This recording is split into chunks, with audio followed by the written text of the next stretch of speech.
Just kidding. Hey, welcome to I Know a Guy Bicycles, hanging out with the guy live from the garage of Loveland, Colorado. Hey, welcome back. If you're watching this on recording, thank you for joining me. And if you join me live, go ahead and throw a comment down or a question or whatever, and I'll try to my best ability without Googling it, giving you an answer. Some of the stuff is just not Googleable. Is that a word? Googleable? I don't know. Anyway, hi, welcome back to Another Guy Bicycles. Hey, so I'm working on a very dear bike of mine, and it's going to be something I'm going to be refurbishing. Well, I already kind of refurbished it once and rode it, and this has a little bit of a history to it. Not specifically the bike itself, but the type of bike and where it came from in the sense of time, right? You know, you either you walk around and you either see something that triggers a memory, or you smell something, which hopefully doesn't trigger a bad memory. But anyway, this particular model of bike, when I saw it, just put me back into the early 90s when I was working at Parker Bikes with my parents. And my dad had a very similar, well, he had the same model, but an older version, if you can believe that. But he got it, and it was a top of the line bike and the time for Trek, which was very kind of interesting because nowadays top of the line for Trek is multiple thousands of dollars, and versus the late 80s and 90s, it's, you know, around the $2,000 to $3,000 was like the top kind of thing. So without further ado, let's just dive into this and what I'm going to be doing. Cheers. So this particular bike, I'm going to have to move this so you can get a little bit better perspective. This bike here, it's one of those, woo, going to the wall. There we go. So it is a carbon aluminum blend. And that was kind of the late 80s, early 90s, where they were playing with carbon fiber. They did steel for the longest time, then they added alloy to a lot of frames, and going to the late 80s and early 2000s, then they started playing with materials of combining. So this guy is aluminum lugged with glued, bonded carbon tubing, and then it has carbon tubing in the chain stays and the seat stays. Chain stays, seat stays. And I have these little polished aluminum gussetry and aluminum fork. It is kind of a little stiff to ride. Rode it for a little bit. And yeah, this is where Trek and Specialized were really neck and neck in a sense, because there is a Specialized version of this, and what Specialized kind of upped the game and made it a gusset with carbon in the head tube, but pretty much everything else is the 7.2 carbon. These were made in the United States. The Specialized one was made overseas. They made pretty much all their bikes overseas, except for a very few. With Specialized, not to knock it by any means, you know, they produce really good quality product overseas, but at the particular in the 90s, that's where, or the 80s and 90s, that's where distinguished Trek from Specialized. Trek was United States made, Specialized was overseas, and Giant had a very similar model of the Specialized 8-tube carbon frame, where you can kind of see that's where you're, as fast forward 30, 40 years now, where production is, a lot of it isn't done in the same facility, and you have a little Trek corner, you got a little Giant corner, you got a little Specialized corner, and everybody else in between making their particular bikes. One good example is, you may have seen on Bikes Direct, you'll see Motorbacon out there, or Motocon bikes. Those frames are actually Fuji frames, which are made by some other parent company. So that Fuji frame is made in just several different brands, you know. So it's kind of white labeled in a sense. Trek bikes are not white labeled, and Specialized are not, and Cannondale and a few others definitely not, because they have their own geometries and a mix of materials to build those frames, which makes those difference. But anyway, on sidebar, going back in time, boop, The Trek 2500 Pro, this was the top of the line. So yeah, guess what? It had Dura-Ace on it. Dura-Ace has been around from the beginning of time. Pretty close. Anyway, I remember seeing my first Dura-Ace in the late 80s and 90s, and the stuff was always like super shiny, pretty, milled work. The machining was always like top notch. It's just one of those great things. So, you know, this had full DA on it. So it had like the cranks.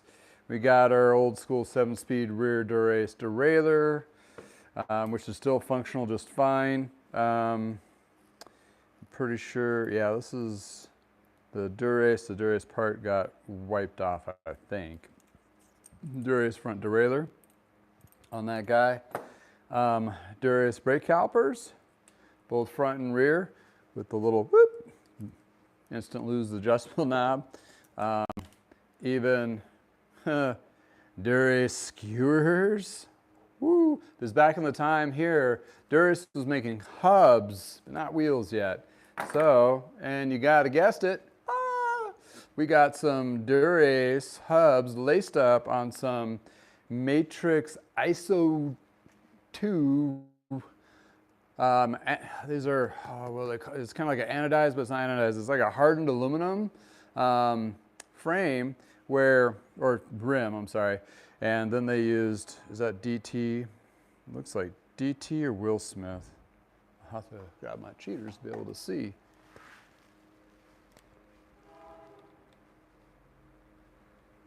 I can't tell. Oh, there's like a 5-star on there, so that might be another particular brand. They do feel, well, they're straight gauged, so may have been built in so Waterloo these were technically a Trek rim, so in Waterloo they would put these together, string them up, and back in the 80s, 90s, they didn't have machines to do a lot of this, so were probably hand built at Trek in the time, right out of probably part of the barn that we're still in at the time. And here's your Dura-Ace rear wheel.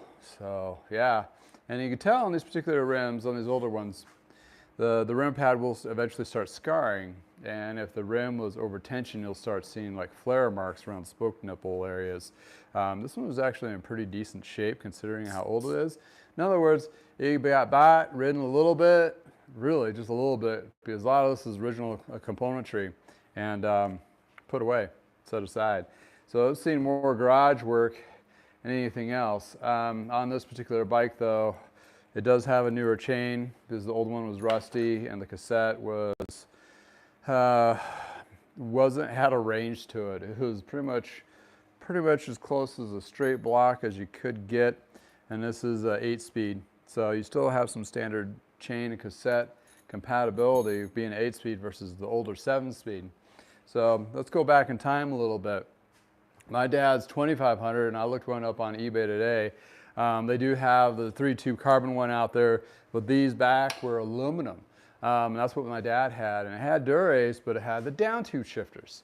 Well, this particular model came out a year or two later, and it came out with, you guessed it, the first STI shifters.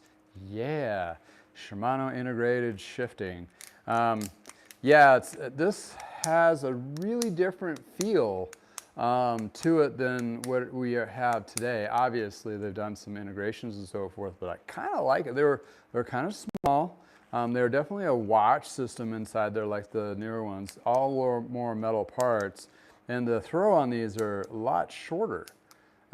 So keep in mind when like Greg LeMond was racing bikes, this was the shizzle. You know, this is the stuff that gave the edge. Why? To do a change of shift, you just hit your little button, you know, click, and you change your gears. Before, they'd see you reach down, and that gave you a little more lead time of knowing when that person's accelerating, like about ready to attack and so forth. So this really it changed the world of racing for cycling in a big way. And this also was part of the integration period where the shifters went from the lefters for mountain bikes to integrated rapid fire shifters. as well. So that actually changed a lot of stuff in that realm of a big change in the industry. So changed the race circuit, changed the recreational riding. I can't tell you how many of these conversions that we did in the early 90s from somebody that bought a truck 1200 or 2120. It's like, oh yeah, the 2120 was another thing where doubles were pretty much it. I mean, that's all you had was doubles. And then they came out with the triple right around the same period.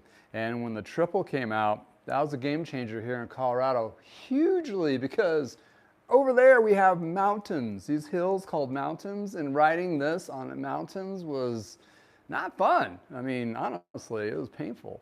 So adding a triple was a huge added bonus to the cycling world of road. And so when you looked at the added to the triple and added to the STI shifting to road, that was a pretty big jump. I would say that was probably the best spike in road riding since, the mountain bikes started becoming a thing. It actually kind of added a little extra life to road riding. So those bikes got, out there.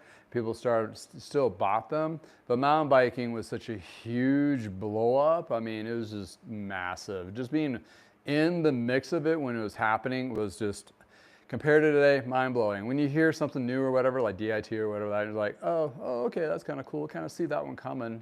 This was like, industry did not see this coming, such a huge impact. So Richie, Gary Fisher, Klein, and a few other godfathers of mountain biking that came out. Bontrager's another one. He manned mountain bikes in the 90s, still frames. Those were this huge mega insurgents. So much so that Schwinn, which was one of the biggest companies in the cycling world through the 50s, 60s, 70s, and the 80s, ignored it. They just thought it was a fad. So they didn't really put a lot into it. They had a couple mountain bikes, but it wasn't huge. And guess what? They went down, down, down, down, down. And they had some really poor business practices and all that. And they just burned. Crash and burn, went chapter whatever, bankruptcy. They got broken up. The Paramount road bike, high-end road bike stuff was sold to like a cousin of Schwinn, and they had Waterford Bikes is where the Paramount series went to. The Schwinn line got sold to an investment company, where although the investment company really built them up nicely. They put some nice homegrown series into it. Also, there's sorts of this, really kind of influx the Schwinn brand and name. They were building up the company to sell them. But it had a really good couple years of really R&D and frames and so forth. It was really sweet. And then they got sold to where they are today in the department stores, which is kind of sad. But anyway, here we go. We got Dura-Ace, and this, I washed this already in the ultrasonic cleaner. Super pretty. Really don't have to do much there. I do need to add some lube to the shifter itself, and I'm gonna do that is just kind of, I did ultrasonic cleaner, which really just kind of blows all that old stuff out, and just gonna massage that back in there. I just can't believe how well these shift, considering how old they are. It's amazing. It's like one of those things where it's like, wow, you are 30 plus years old and you shift as good as if I remember back in the day. Compared to the newer ones, it actually shifts pretty good. I mean, the newer ones have a little bit different throw to them, as I mentioned before. And what I'm using is the Triflow Superior Lube. This is the foaming stuff. I think I accidentally ordered it, and I kind of like it. It just kind of gets in there, foams up, and just works its magic. Gets those pawls all lubed up and ready to go. So we're going to let that set aside. So my process of doing these refurbishing bikes is I strip it down. I got my parts, and there's a whole bunch of videos about that and that process of mine. then once the parts are cleaned, I kind of, they sit in the dry, and I wash my wheels, and then I go to true them and double check the hubs and all that, and polish rims and all that. But in the step between, which I'm going to do today, is a little bit of frame polishing. So on this particular one, and I have a plethora of videos of frame polishing, and some people are maybe not really into it, but keep in mind, a lot of those materials that are used for bikes for paint jobs is similar to the automobile industry, where I have picked up a brand called Adams, and Adams is sold in Colorado. And I've been down to their little facility. Super cool stuff, super cool people. They really care about what they're doing, and apparently the owner of Adams Polish, he started refurbishing bikes himself, some cruisers with this stuff back in the day. I don't know the whole story, but they did have a lot of bikes that they had polished up and hanging in their facility, which was kind of like, I didn't even know about this either when I rolled in and I walk in, I'm gonna see these like old students like, what's up with this? So like, hey. But anywho, I've been using some of their products to really kind of bring out scratches and so forth, and bring the paint back to life. But on this guy, I got to be very careful, because this is before they clear coated the stickers on there. So the decals are actually exposed stickers. So when cleaning this bike, I used a very, very, very non-aggressive cleaner, diluted, to wipe off all the dirt and so forth. And what I'm going to do to polish it up, I'm just going to use their polisher, and I'm not going to really use their scratch and swirl, which is more aggressive, but I might use a little bit of their compound on the scratches that I can visually see, and bring that paint back to life. It's pretty cleaned up as it is, so I'm not really overly too concerned to getting too crazy with it, but there's a couple little areas. And unfortunately, I'm going to go really careful around the decal because I don't want to tamper with those or destroy them at all, kind of thing. So let me grab my polishers.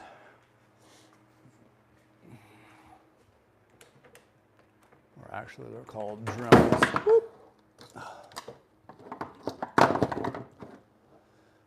There we go.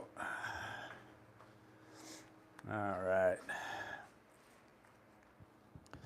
So if you're ever interested in doing any of these polishing things, I have again, I mentioned I have quite a few videos on it, but they have a whole system. So they have a white polisher, then they have like the pads, and they'll say this is for the polisher stuff, and then when you look at this is for the blues for the compound, to try to color code it. You can mix and match, as they said, and do those such of things, but what I'm looking at today is just going to probably just do the non-aggressive 2 pads. This is a more of an aggressive pad versus the white one. It's a little more dense per se. And then you put on your compound. And what I'm going to do is I'm going to use the polish first.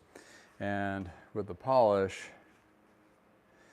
what that is I'm going to do is just kind of give it a good once over real quick. And hopefully it's just not too loud for you. So going over the frame, and with this I know it's not aggressive, so I can go over the decals just to kind of give it a good coating. The carbon tubing here definitely has a huge clear coat on it, and it's layered sleeve. This is where your traditional weave carbon came from. And this polish is really good also for aluminum joints or aluminum pieces. And you want to, get it all cleaned up, that kind of thing. Kind of move around different angles so you don't get any kind of weird swirl patterns and so forth, that kind of deal. And give it a nice little polish. And if I need to add more, I just proceed to add more. I have noticed though on aluminum, this is straight raw aluminum lug, so there's no clear coat on those guys. And what's interesting with that is it makes my pad darker. So if you ever did it on polishing, it's just, aluminum does oxidize. It doesn't corrode, so it doesn't rust per se, but it does oxidize. So you'll get a layer of this oxidization, I can speak right. And this particular compound really cleans that up and makes it shiny, that kind of deal. So, and I polished this frame before when I first got it and wrote it, and now I'm gonna be, I'm preparing it to sell. I got too many bikes personally, so I decided to take this guy, and this would be a really good, if there's a collector out there, this would be a really good bike for that, if they're really into Trek collections and want to have the bike to ride, that kind of deal.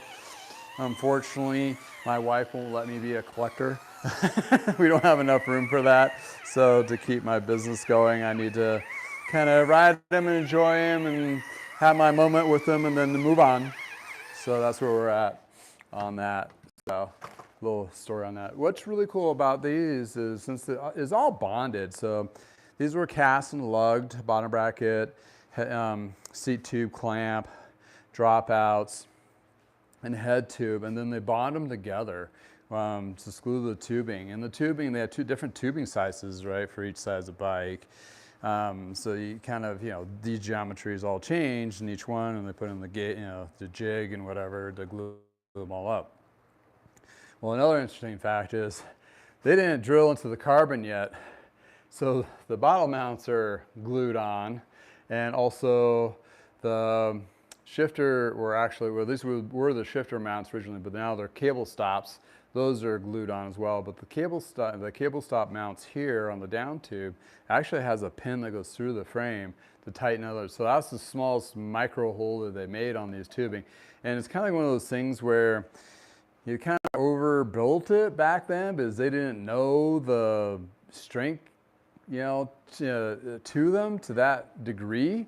So that's where they kind of overbuilt the tubing. It's pretty thick carbon and aluminum. So the bike is not overly extremely too light, but it's kind of interesting to have those tubing. And they used this tubing for a long time.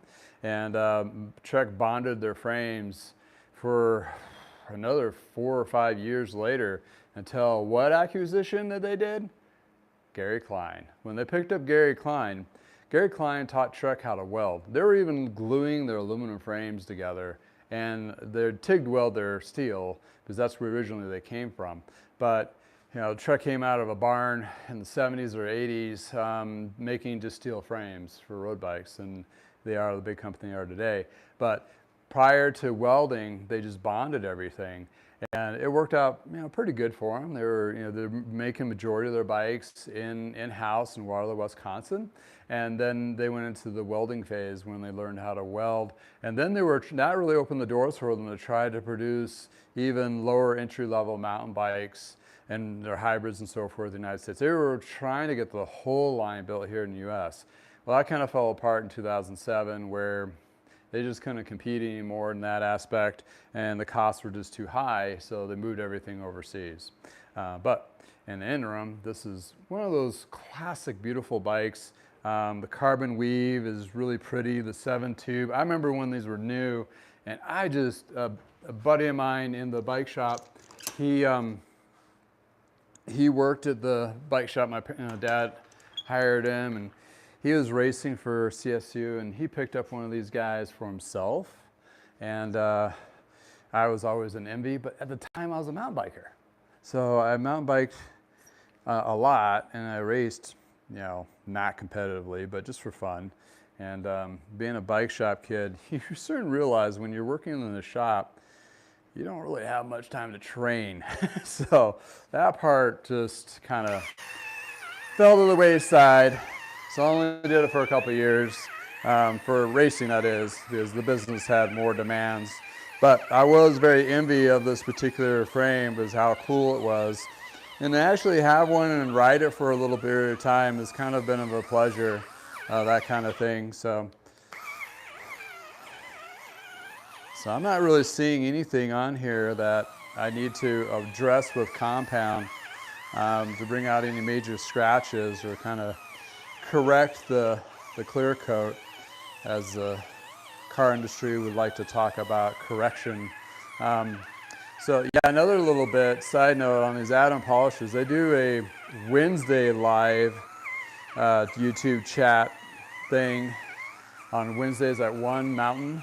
So started to jump on a few of those just to, see what they do and what they talk about. And I always pick up something out of their little videos. I mean, I kind of just have it in the background, as you probably are having this in the background, watching and just picking up on some gold nuggets, as I call them.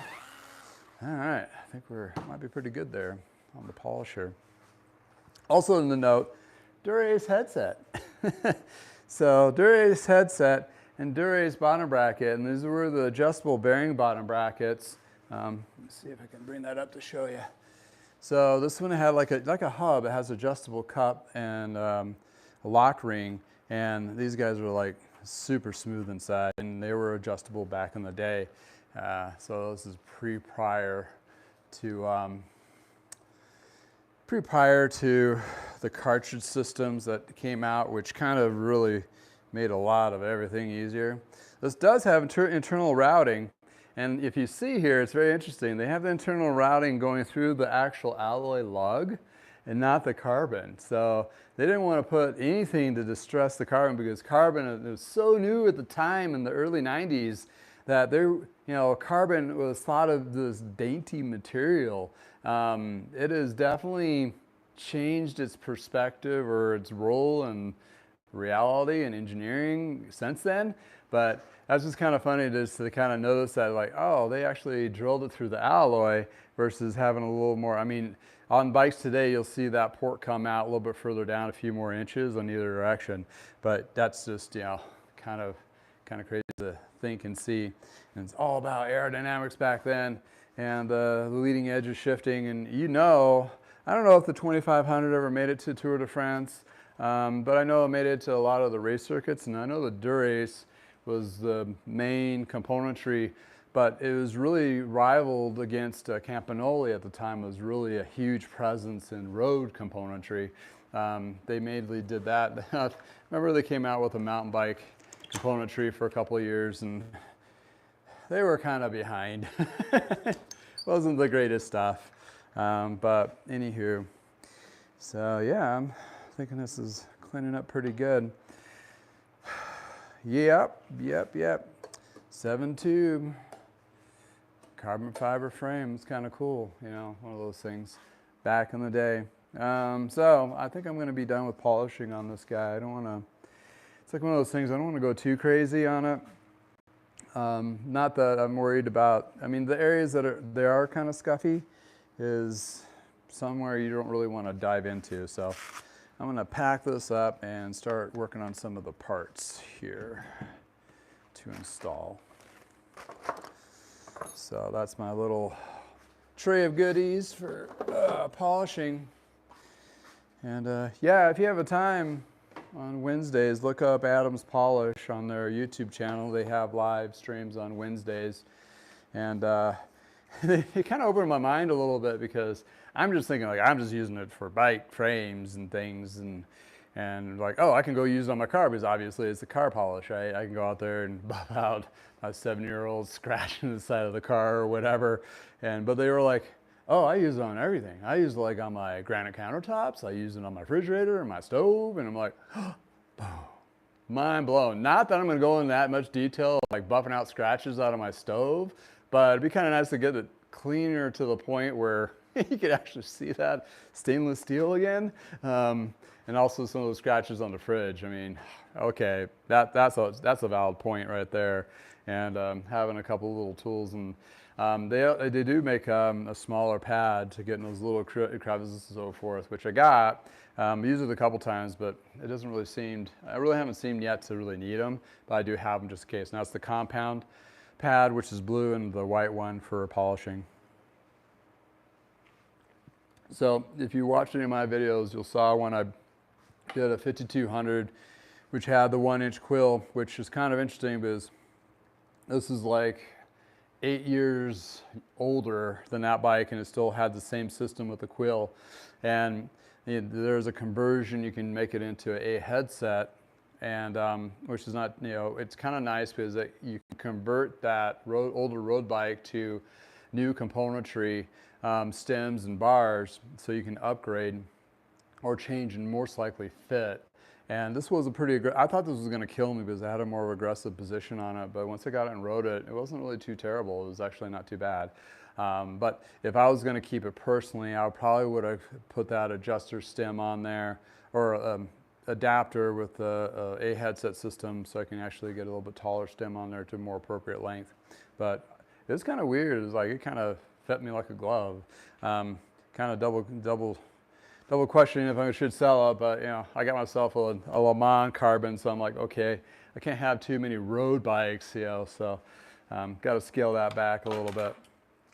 All right, so looking at this frame, it's looking like it's in pretty good shape, and that's good to go. Also, interesting fact on these is the shifter it has the band, but back then the bolt this is the bolt instead of threading going into the shifter, so they flipped that, and it's probably a reason. Well, with most manufacturing, it's costs. Because this looks like it's a little more overbuilt, and that bolt goes right into here. Put that cable out of the way. Or it may have been a part of a function that they had to do an upgrade. So when you're looking at the original STI model shifters here, I mean, they're shorter in the length here, narrower, and the throw is really tight. It's like not very far. It's like a really short ratchet, which is crazy. And considering how 30 years old, it clicks like it's new. I remember these being kind of stiff. That's what it kind of like, you knew you were in gear. It's not like it was definitive ratchet kind of thing. So it's one of those deals that have changed a little bit over the years, and I'm glad the hoods are in good condition, because I don't think it'd be really hard pressed to find the hoods for these. And the hoods are in good condition. That means it wasn't stored outside ever. So essentially this got thrown in some storage locker and forgotten about for at least 2 decades. So it's gonna be one of those mint collectors. I might reach out to a couple bike museums prior to listing it, or as I list it. So if you're interested, let me know. Because this is definitely one of those. There's a museum on Bainbridge Island right across the Puget Sound from Seattle, which I came across that. It was really kind of cool. They had some like these kind of bikes there, mountain bikes and so forth, and really mint condition too. And I was like, wow, these really are here. They didn't get bashed up, as when I see them, used on Craigslist or whatever, it looks like they've had a rough life, that kind of deal. So, all right, we're gonna, oh yeah, and I don't think you'll see very many of these. Dura-Ace brake pads. That's kind of unique, right? We're not going to take out too much material. They break just fine. They're not super soft like the newer pads are, but the rims are anodized with a hardener. That's this darker coloring, which was very popular in the 90s, and supposedly made the rims more tough, that kind of thing. That's one I can do the other. And the braking surface. You gotta watch out for losing these guys. You lose these guys, they're be impossible to find. It's a notched barrel adjuster on those. So a lot of intricate detail to the Dura-Ace. I mean, it's just, the naming on them, these are etched. Yeah, they're etched in there, then they're colored in, which is really kind of cool. Even to the details, to the brake, it's etched in there, and as well. And the shifters, the Dura-Ace, they still have the plastic coating on the little sticker tabs on that part. The etched logos on the skewers, and what was the other that was really kind of cool? And the hubs. The hubs, they did the same thing. Oh, this even has 8-speed SIS, Shimano integrated system. Internal bearing, Shimano integrated system. Still stickers on there, but the Dura-Ace logo is etched in there. You can see it. And that's what made these, hubs. And these are like super smooth. I mean, back in the day, holy cow, that was just like, they really got it down. That really made a huge difference on a lot of those things.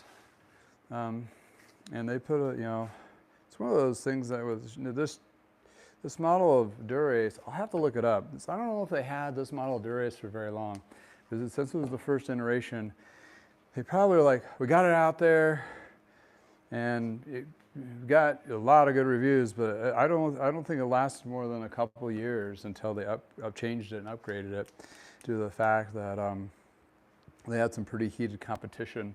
Like I said, Componentry came out with their system, and this is 8-speed, and the next integration obviously was the 9-speed. And I think when 10-speed hit a few years later than that, the 10-speed was rivaled with the Componentry's ratcheting shifters. They had similar shifting up front, which is indexed, but on the left side, which I kind of liked, it was more of a ratchet. So the trim was like infinite amount of trim. So if you had a cross chain rubbing of any sort, you didn't have to really fine tune that. You just had to do the inner and the outer of the throw of the front derailleur, and then the ratchet you can kind of just notch it to where you wanted to go. Unfortunately, I got kept with Componentry and never got spread out to any other brands. But nowadays everything's gone by, and the front derailleur's on its way out. Save the front derailleur. We still need those gears in Colorado, especially. I mean, as much as you have a 1x, I've seen cats out there riding, what was it, Devil's Backbone or Coyote Ridge, and they're on their 1x mountain bikes, and you can see the pain in their eyes. It's just funny. It's like, you have an alternative, but you chose not to do that, so. Anywho. But yeah, the 1x road bikes, that's something. I can see it. I just find it really jumpy, not jumpy, clunky-ish between the gears, but it's a huge jump. I mean, you can't get those. They got them pretty smooth considering how big a range they're jumping, but you're jumping like big jumps, I mean, like this. So obviously it's not going to be that smooth, but anywho. What do we got here? And the frame is just, oh, I got a Pab 887. Shout out to you. Thank you for the comment. Yeah, I specialized in Trek in that particular early 90s. It wasn't really, I mean, they were made in different places. That's not, let's not confuse that. And not were made, like today, they're pretty much made in the same facility. But back then, I mean, Specializes were made overseas and Treks were made in Waller, Wisconsin. And, but the tech and competition was so fierce between those. Even today, they're still like grumpy at each other. That, the lay models were very, very similar. And what I remember how they rode, I didn't ride too many of those older versions of Specialized. We were not a Specialized dealer, we were a Trek dealer. But the ones I did repairs on and did test rides, they seemed, to be, let's just face it, a lot of those bikes in the early 90s, the geometries are so darn close to each other, unless it was an outward fringe company, they rode about the same. And the Componentry was pretty much, so you're really just buying in the marketing Kool-Aid to some level. And that even goes to today. You have a lot of naysayers of like, oh, Canyon, a direct-to-consumer, and that kind of thing. And, I mean, it bums me out. Don't get me wrong, because I was an independent bike dealer with my parents. The dealers were like, hey, we're here for you. We're not going to go to direct-to-consumer.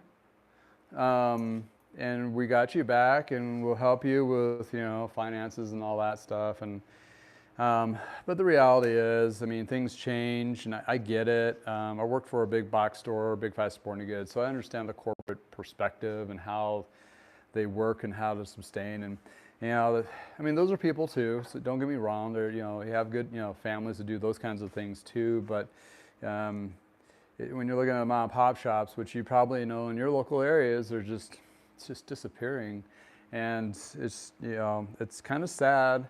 But it is kind of just a change, and that's been going on for a while before this huge transition to owning bike shops that Trek's into or Bikes Direct. And I think if I was going to put history to knowledge, the history is when Canyon started doing their European push of selling bikes direct to consumer, and you can basically build a bike in your garage or your living room floor that got shipped to you, right? This is not a new concept, by the way. Schwinn tried it in their Hail Mary days before they went under. And the concept wasn't to direct to consumer, but it was direct to bike shop. And they said, this bike, you only have to screw 3 screws and it's ready to go on the floor. That was their thing. Well, the bikes were made in Hungary. Nothing wrong with Hungary, but they were made in Hungary, which was not a normal bike producing facility. These things were junk. I mean, they were rough. To bikes, those were definitely the Yugos. If you ever, nothing against those either, but you knew they just didn't last long. And those Hungary bikes are not around either. I can guarantee you that. But back to the original thought, the concept behind that was not new, but it was a pretty good idea because the manufacturing process had got so well done, and I even saw this in the early 2000s, that they were bringing bikes to the bike shops and we didn't have to do as much to them. I mean, we didn't have to strip the wheels down to the rims to true the rims anymore because the hops were gone. They got those down. Some of the bikes were already pre-strung. You don't have to do all that cable routing. I mean, I tell you what, the box of parts in the 90s versus today, it's about 90% less. I mean, you open up that box and you're like, ooh, I got myself, it's like, wife and I, we got one of those backyard kid treehouse type things in the backyard from Wayfair. That thing had so many bolts, screws, and panels. It put me back to the early 90s of putting bikes together. It was like, oh, okay, well, you got a bag for this, and you got a bag for that, and don't know what this bag's for yet because I haven't gotten that far into the directions. The building bikes back in the 90s were quite a interesting task. But like I said, they're going into the 2000s, and they were getting these processes down so good that you didn't really need that much technical. Don't get me wrong, there's still some technical aspects of it, especially, double check to make sure it's safe and all that aspect. But quite honestly, some of these are actually in pretty good shape to the point where you can get together and go for a couple rides, and if you need to do any adjustments and all that. But yeah, there's still some missing pieces of it, and that is the fit. You got to do your research and be on bikes and riding already. To know what the Canyon bike purchase is not for the person that's buying their first bike. It's for somebody that's been riding quite a bit. They know the value of it and they want to save some bucks and not have to pay a few hundred for paying for Trek or Specialized. They have their R&D as well, all those things.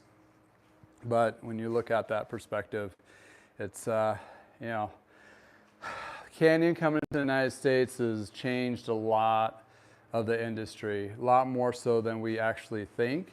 And I haven't really seen very many articles on this, but to me it's very kind of interesting because it's a big cascade effect. It's a change of the whole industry piece. And if you want to listen to this, stay tuned on here because I'm going down this rabbit hole. So I was thinking about it the other day. It's like, okay, I saw a news article and it kind of threw me a little bit, and a bike shop was dropping the line because of this. And I was like, well, this is all because originally from Canyon. Now, I'll tell you the story of why. Canyon came in, scared the pants off a Trek, probably Specialized, and because you're $200-300 cheaper, for the same bike. And it's like, if you know how to like turn at least a screw light bulb, you can be able to put a bike together. And they were really good at it because they really got it down in the European market. So they scared the pants off of Trek. So same time the Trek started buying bike shops. And the bike shop I was in was Lee Cyclery, was one of the first acquisitions that was done. And Trek did not know what they were doing at first. I mean, they were giving it a good try, but they didn't really understand. Coming from big box retail, I understand the perspectives of, you know, gotta have, you know, your profit and loss. You gotta have, oh, I'm not grabbing that. You gotta have all these other things, policies, procedures, HR. You got a lot more employees and all these things to consider. And to a couple of the guys that I knew that still work for Trek today was part of the acquisition, and they, you know, they would definitely say, yeah, it was a rough go at first. Because they were firing a lot of people and not retaining and whatever. And now it's changed quite a bit, which is good. But since Trek bought a lot of stores now, Specialized has bought a lot of stores. And that has changed the dynamic of the whole cycling communities with bike shops and so forth. And vendors. Okay, you're a Trek vendor. And you're directing, you're instead of going straight to consumer, you're just buying bike shops. That's their way of doing direct to consumer. Specialized is doing direct to consumer, and that's following the same coattails of Canyon, right? Okay, so what about all these little brands?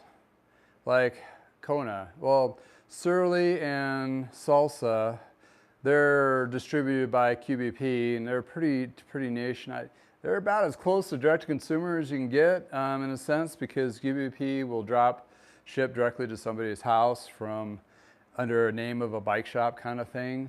So, but what about these other little niche kind of, you know, like, well, the company I'm going to go with, and I saw an article on it, it's called Kona. And Kona is the company is based out of Seattle, Washington, or Washington State. And what was cool about them, they had like a cool little niche vibe to them. You know, they had some funny names like a paddy wagon and ice cream truck bike and, you know, stuff like that, which is kind of cool. And I worked in a shop that carried them that kind of introduced me to the brand. And I was like, oh, this is pretty sweet. It was mostly mountain bike and I would say, I want to say it, but hipster-ish kind of thing. And they had a couple road bikes, which, you know, did not even come close to compare to Trek and Specialized and Canyon what they've been doing. But it was kind of like, you know, if you don't want any of those main brands, you kind of like, if you're the same kind of person that doesn't like Nike, you know, or doesn't like the main brand and wants to wear something different. Yeah, the bikes were still made overseas, but they were Canyon company, a small company out of Seattle, Washington, which is kind of cool. But they got, the original owners sold them 2 years back. I didn't know about that, but they were sold, and the new parent company, which does KHS. KHS has been around for a long time. I don't know if it's the same company that owned KHS back in the 90s, but it's more of a big box retailer type company-ish. And they decided that they needed to go to direct-to-consumer just this last June. And that really kind of threw me like, oh man, they were going direct to consumer too? I mean, that's kind of like when you're in an independent bike dealer, you don't carry just one line. You carry multiple lines. This has always been going on since the 80s when my parents owned the shop. We carried Schwinn, GT, Trek, Mongoose, and Jameis over the years, and then Bontrager and Klein and all that. So you carried multiple lines, right? And the independent bike dealers of today still do that, especially after COVID. Everybody was grabbing every line they can get to get anything to sell. So Kona is one of those your B line, and they have to go to direct to consumer now because they're being cut out. So a Trek store or a Trek dealer sells the Trek, Specialized dealer sells the Specialized. They dump every other line that the bike company and bike shop was carrying except for their brand because they're making them concept stores. So they're losing dealers. I get it. Okay, to get those sales and the presence back out there, you gotta have to do it. I totally get it. They have to go to direct to consumer. Would be as an individual bike dealer, like this one bike dealer I know of and I worked at, they just dropped them. Like, they don't like their perspective where they're going to drop them. That's fine for them. And there's probably a lot to the story that I don't know about, which is fine. But when you look at a bird's eye view of it, it's like, well, and they are a Trek dealer too. So are you going to just really drink Trek Kool-Aid, or you're going to find another line that's still out there, some random frame builder or something like that doing stuff? I don't know. But it's unfortunate. A line like that is now struggling hard because of what's happened to the industry with Trek, Specialized, and Pon. And Pon is the other company that carries, I think they do Canadel and GT and a couple other brands. They just bought up a whole other ones too. So they're buying direct bike shops too. So what's that put your local bike shop? They want to keep up the fight and do the good fight, carry their Trek or Specialized and a handful of the lines. You're still getting, I know they're still getting pressure.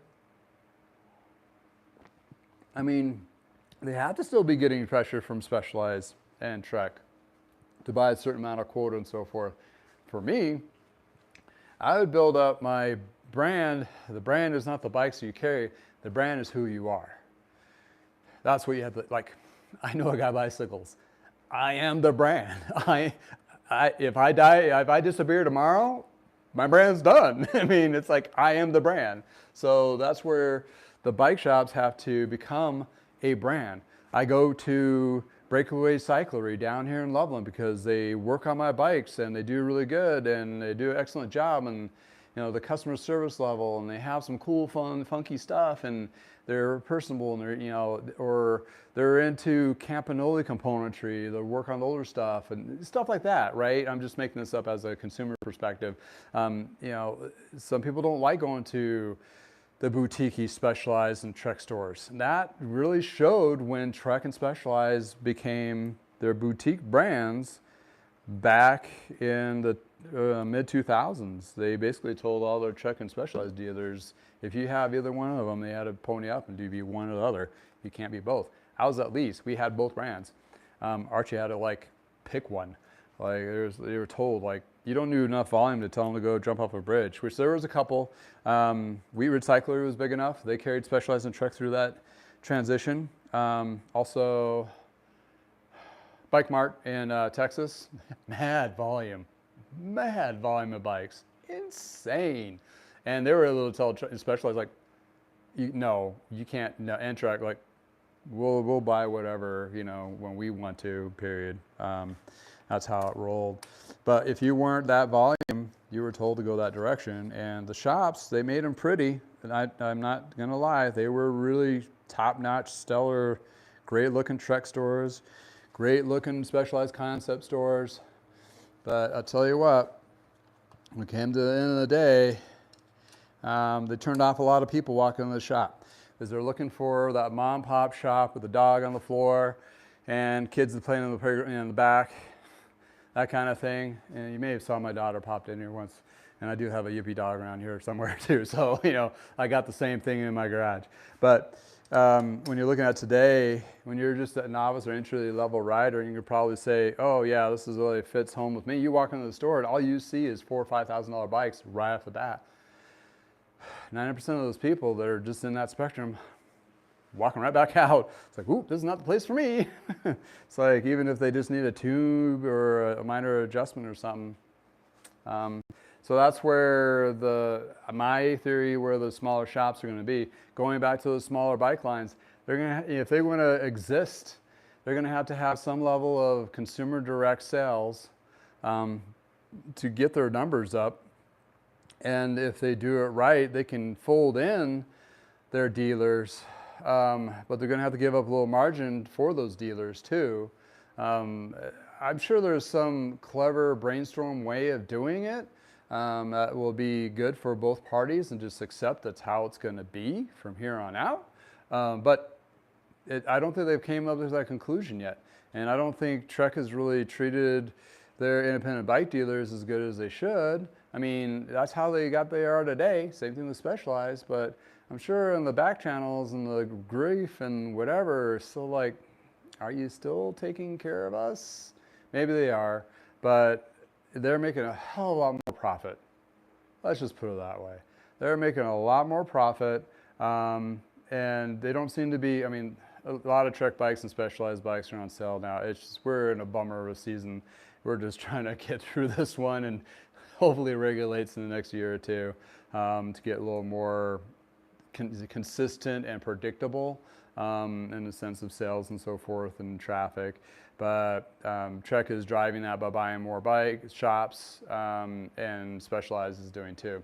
And yeah, and Specialized is pulling in 3 corporate stores, build outs here locally in the North Colorado. And there's 2 sides. There's the people that really love their little small and pop shop that has the Specialized, but they also have 6 different lines, so they're not contributing as much weight to Specialized as they need.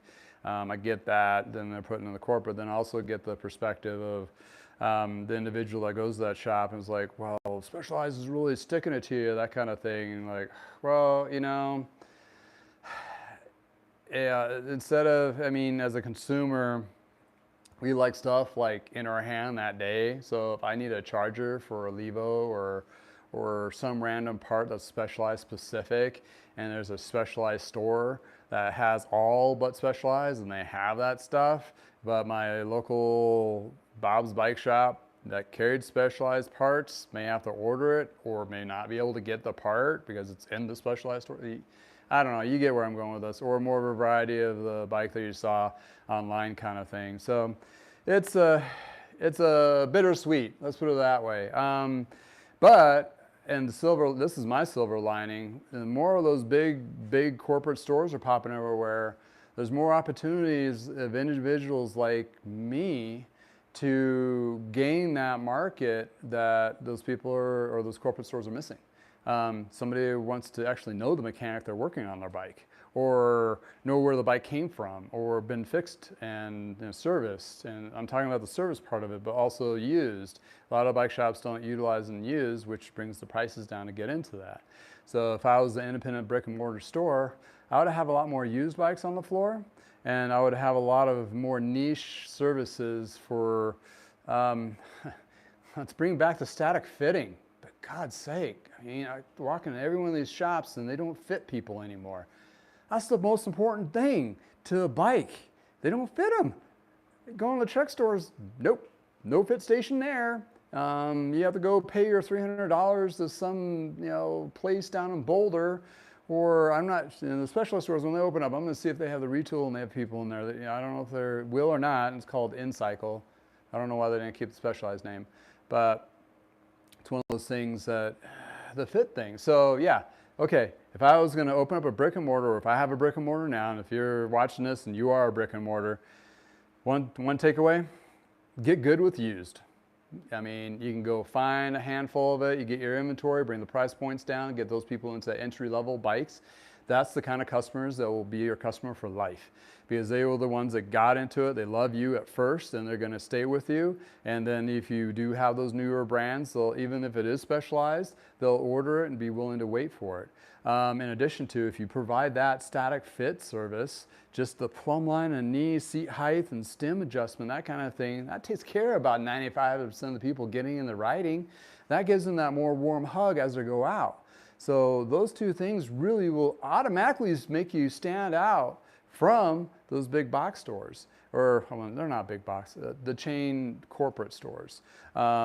So that's one of those things where, and you do your service and you add some. One thing I'm adding to my service, well, first I was doing service, I wasn't doing service. I know it's kind of flip-floppy. Now I'm in a position I kind of need to do service to make things kind of meld a little bit better, but I figure out a way I can do it that works for everybody. And I'm also adding like hot wax to a process to add to your chain. So that new hot wax thing, you can have it done, but you can't, I mean, instead of having to do it at home and trashing your whole kitchen, all that to do yours, you can just pay me $40 and get your chain waxed. that sounds weird. Anyway, it's going to be part of one of my tune-up packages, that kind of thing. So, you know, as those independent bike shops are that way, or if you're going to one of those independent bike shops and you're talking to the owners and they're like, oh, scratching their head and trying to figure out what the hell they're doing, throw them a line like, hey, I heard this guy talk about, you know, doing static fits. That just makes you stand aside. How about you get some entry-level used bikes that you carry? Like if you're a Trek dealer still or a Specialized dealer, go get yourself some Specialized used bikes, fix them up, and have those as the option for people to upgrade out of, so they can buy that $500 Specialized road bike that's used, ride it for a season or two, then go, oh, now I like Specialized because it fits me well or whatever, and then that's what I want. And then you get them into the next Roubaix or the, you know, the LA, that kind of thing. So, you know, it's one of those deals that if you can get them to, that's the only way they're going to survive. They have to be diverse and all that kinds of thing.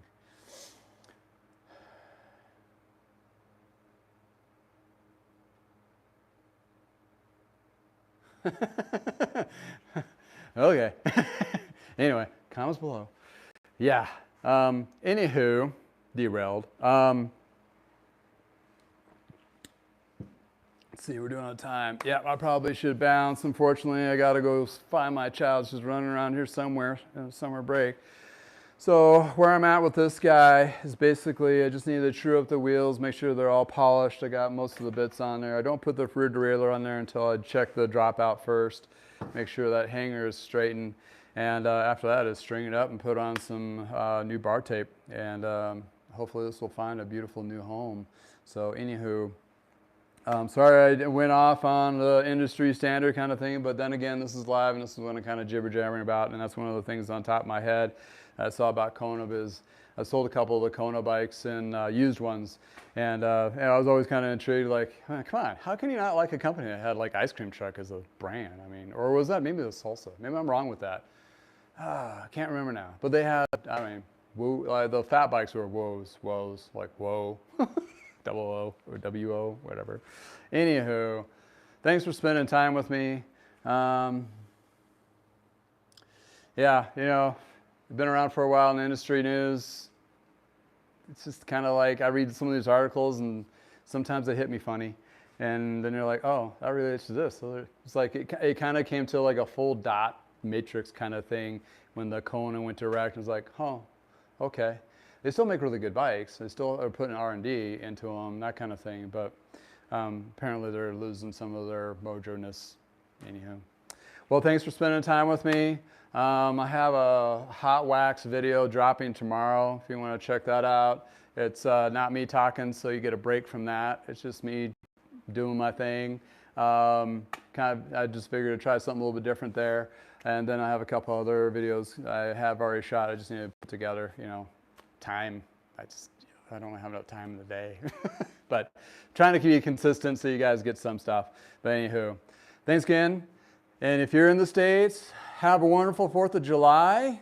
It's awesome. And there's bike sales all over the damn place right now. So if you're thinking about getting a new bike, I saw Treks on sale, Specialized on sales, everybody's on sale, I'm on sales, everybody's on sales. We got to sell our stuff because it's July. And after July, it's winter. Just kidding. Anyway, talk to you later. Thanks so much.